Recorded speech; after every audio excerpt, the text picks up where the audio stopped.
Hello বন্ধুরা, সবাই কেমন আছো? আশা করছি সবাই খুব ভালো আছো। আর আমিও খুব ভালো আছি। অতনু প্রামাণিক ব্লগে সবাইকে স্বাগত জানিয়ে আর তোমাদেরকে সাথে নিয়ে শুরু করে দিলাম আজকে আবার একটা ভিডিও।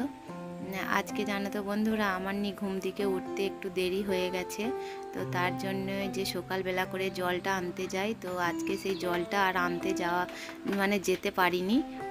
তো তার জন্য ওই যে দেখো ব্যাগের মধ্যে যে বোতলগুলো আছে, তো ওই বোতলে করে আমি জলটা নিয়ে এসেছি অন্য জায়গা থেকে, অন্য একটা কল থেকে। আর এদিকে চালও শেষ হয়ে গিয়েছিল আমার। তো চাল কিনতে গিয়েছিলাম, অমনি ওই ব্যাগে করে বোতলগুলো নিয়ে চলে গিয়েছিলাম। তো চাল আর ওই জল একসাথেই আমি নিয়ে এসেছি। তারপরে এই দেখো আমি ভাত বসাবো বলে হাঁড়িতে এই যে চাল বার করে নিলাম।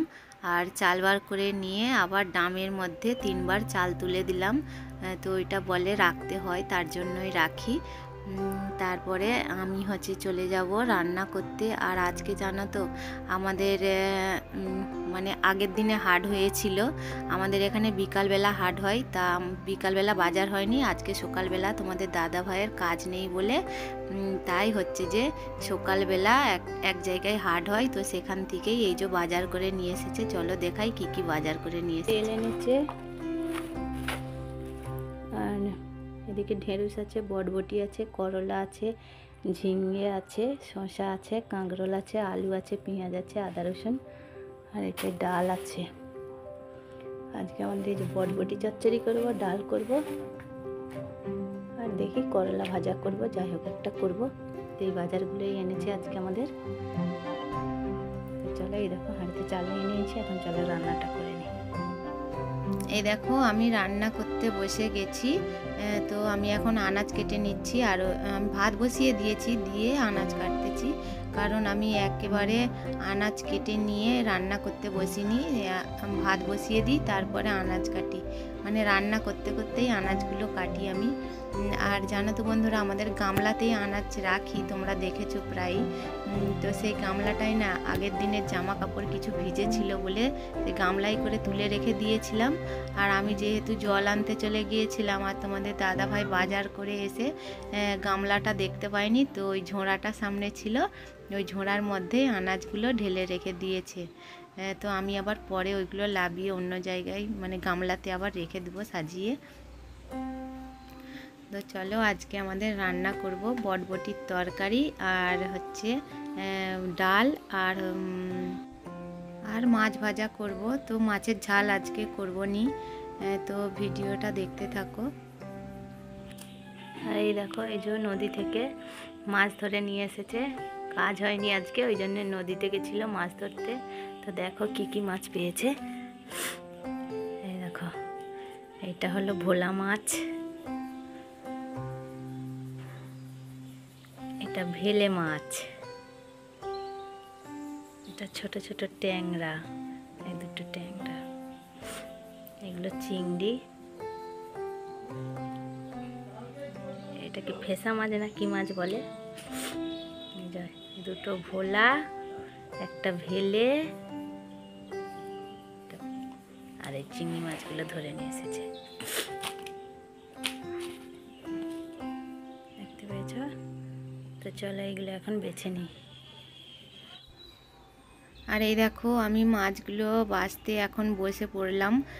তো যেহেতু বটবটির তরকারি করব, তার জন্য ওই চিংড়ি মাছগুলো আগে বেছে নেব।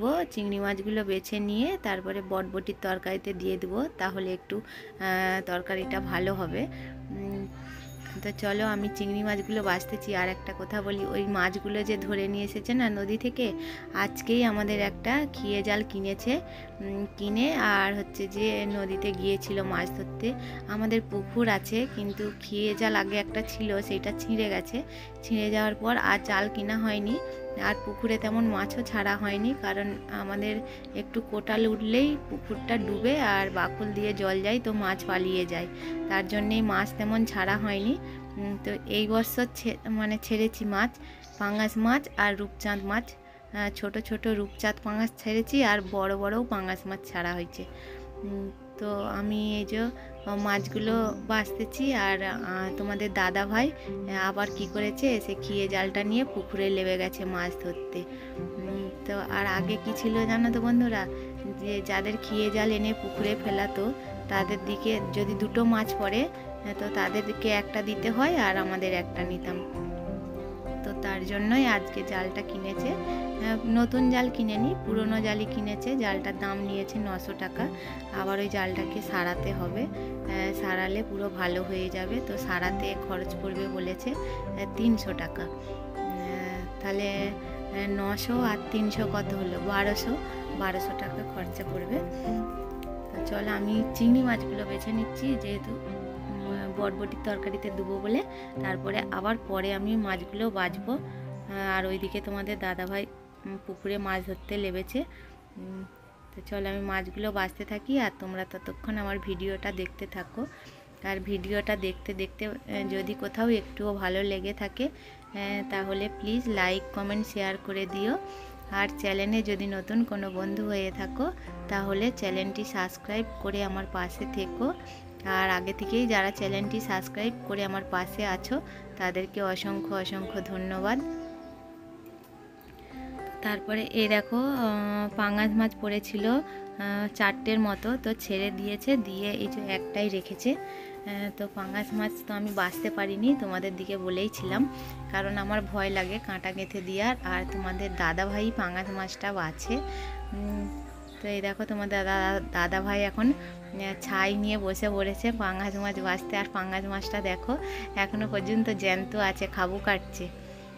তো আমি ওইদিকে রান্না করতেছিলাম আর তোমাদের দাদা ভাই উঠে এই যে যেই মাছগুলো যে নদী থেকেও ধরে নিয়ে এসেছিলো সেগুলো বললাম আমি চিংড়ি মাছগুলো বেছে নিয়েছি, নিয়ে তরকারিতে দেবো বলে। আর তোমাদের দাদা ভাই দেখো সেই মাছগুলো আগে বেছে নিচ্ছে, নেওয়ার পরে পাঙাশ মাছটা বাছবে। তো চলো তোমাদের দাদা ভাই মাছ বাছতে থাকুক আর তোমরা তৎক্ষণ ভিডিওটা দেখতে থাকো। আর এই যে এইটা হলো পাশের বাড়ির দিদিমা, তো পাঙাশ মাছ দেখতে এসেছে, এসে দাঁড়িয়েছিল। তো আর আমার ছেলে এই যে ভিডিওটা করে দিল যে ঝিমার একটা ছবি তুলে নিই। তারপরে এই দেখো মাছগুলো বেছে দিয়েছে, দেওয়ার পরে এই যে আমি ধুয়ে নিয়ে চলে এসেছি। এসার পরে নুন হলুদ মাখিয়ে নিচ্ছি, মাখানোর পরে ভেজে নেব। আর ওইদিকে আমার তরকারি হয়ে গেছে, ভাত হয়ে গেছে আর ডালও হয়ে গেছে।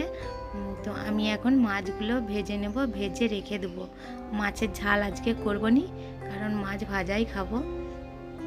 আমার ছেলে না ঝাল করলে খেতে চায়নি, ও ভাজাটাই খায়, তার জন্য আজকে ঝাল করবো নি, 3জনেই ভাজা খাবো। তো চলো ভিডিওটা দেখতে থাকো। তো এই যে রান্না হয়ে গেছে, এই যে চিংড়ি মাছ দিয়ে বটবটি দিয়ে আলু দিয়ে তরকারি, ডাল,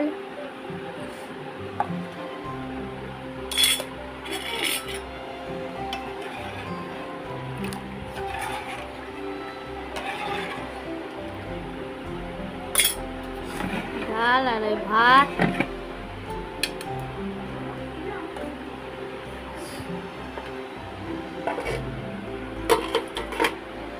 আর এটাই লঙ্কা ভাজা আছে, আর এই যে মাছ ভাজা, এগুলো ওই পাঙাশ মাছ ভাজা। আর এগুলো সেই ওই যে ভোলা মাছ, ভেলে মাছ, ওগুলো ভাজা। তো ভাজাই খাবো, ঝাল করিনি। তারপরে আমার রান্না বাড়া হয়ে গেছে, হয়ে যাওয়ার পর এই যে আমি ভাবলাম যে আজকে একটু আলনাটা গুছিয়ে নিই ভালো করে। তো এই দেখো আমি এখন আলনাটা গুছিয়ে নিচ্ছি। আলনাটা গুছোনা হয়ে গেলে তারপরে চলে যাব টেবিলটা একটু গুছোতে। তো চলো আমি গুছোতে থাকি আর তোমরা আমার ভিডিওটা দেখতে থাকো।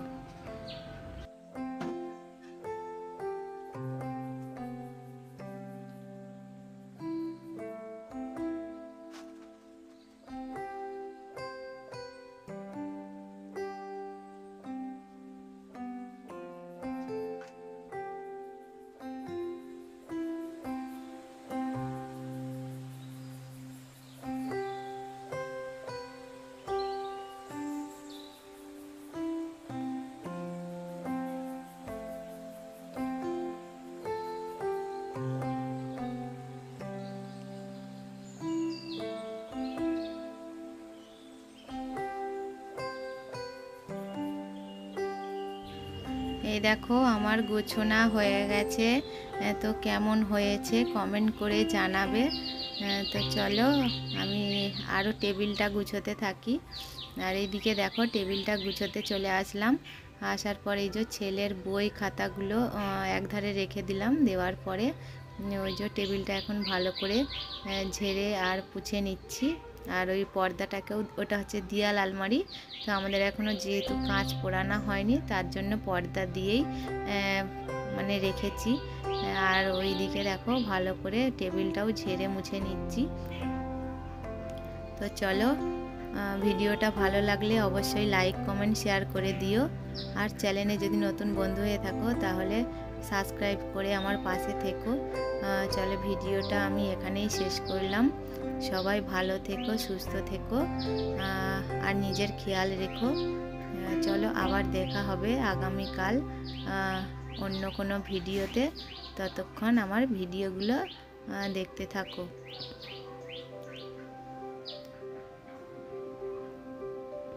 আর এইদিকে দেখো টেবিলটা পরিষ্কার হয়ে গেছে। তারপরে ভাবলাম যে একটু আলমারিটাও ভালো করে মুছিয়ে নিই। তো দেখো আলমারিটাও আমি ভালো করে মুছে নিচ্ছি। আর ওই দেখো আলমারির দুদিকে যে দুটো ছবি আছে, তো একটা আমার ছেলের আর একটা আমার মেয়ের। তো দু ভাই বোনের একই ছবি, দুজনেরই বাঁধিয়ে রেখে দিয়েছি যাতে ওরা বড় হলে দেখতে পারে যে ওরা ছোটবেলায় কেমন ছিল। তো আমার ছেলে মেয়ে ছোটবেলায় দুজনেই খুব সুন্দর দেখতে ছিল। এবার বড় হয়েছে